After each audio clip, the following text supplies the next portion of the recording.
Okay, so I'm going to talk to you today about some of the ongoing discussions around a new disease framework for MS and the phenotypes, which you may also hear described as subtypes or clinical course descriptors. These are my disclosures. Particular note that I am a member of a working group right now that is working on the clinical course descriptors for the International Advisory Committee on Clinical Trials in MS, which is a joint initiative sponsored by the National MS Society and ECTRIMS.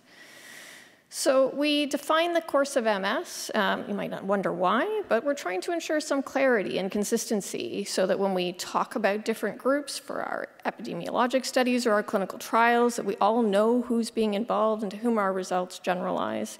For clinical trials in particular, we want our patient populations to be reasonably consistent and homogeneous, so we understand to whom the results apply. And it helps clarify communication. So early on, there was survey-based work that produced a set of 4 descriptors, the relapsing remitting MS that you see at the bottom of the slide, primary progressive, secondary progressive, and progressive relapsing.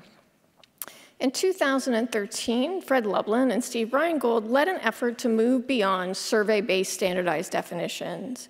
And they sought to do this to reflect some changes in our understanding of how we describe the disease, to incorporate new tools, so what we knew about imaging, and to assess whether we could incorporate additional information such as biomarkers that were related to fluids or neurophysiologic measures. So what they came out with is what we're currently using, which I think will be familiar to some of you, particularly those who are clinicians, in which we currently use the relapsing forms of MS as well as progressive forms of MS. And so if you look at the relapsing remitting box in the corner, which is green, we can classify those individuals as having active or non-active disease, and we're assigning a particular time frame to that, so usually over a last year. And that can be based on both clinical activity in the form of relapses or changes on imaging. Similarly, if we look at progressive disease, we can look at whether it's active or not active in that last time period, but we add in the extra layer of whether that individual has progression or no progression. So this is what we've been using practically, but there are some limitations to this classification, although it reflected an improvement on the previous descriptors.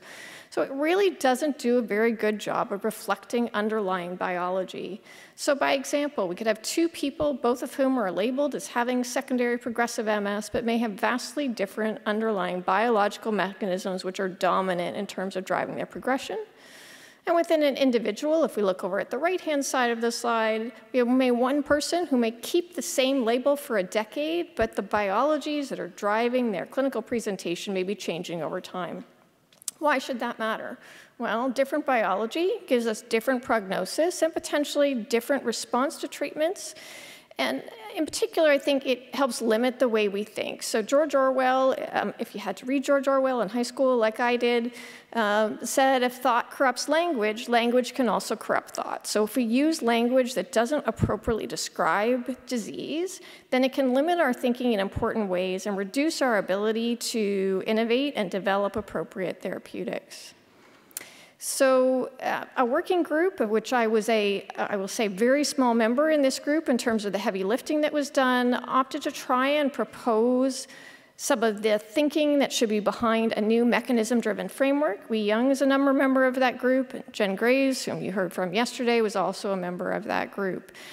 And so the figure that I'm showing you here is an adaptation of the paper that was published in Lancet Neurology, in which we posited that the clinical expression of the disease and progression really reflected 4 broad factors. 1, injury mechanism, and things including like mitochondrial injury, oxidative stress, and demyelination, which you've heard a lot about so far at this meeting. Compensatory mechanisms such as repair and remyelination, as well as roles of biological aging and underlying brain reserve.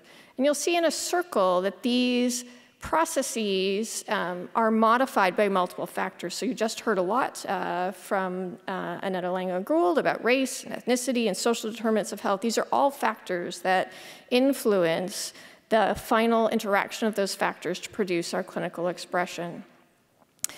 Fortunately for me, Mark Friedman introduced this figure to you yesterday, so I'm not going to spend a lot of time on it. And what it really is meant to highlight, there are a lot of different potential pathobiological mechanisms that can contribute to disease.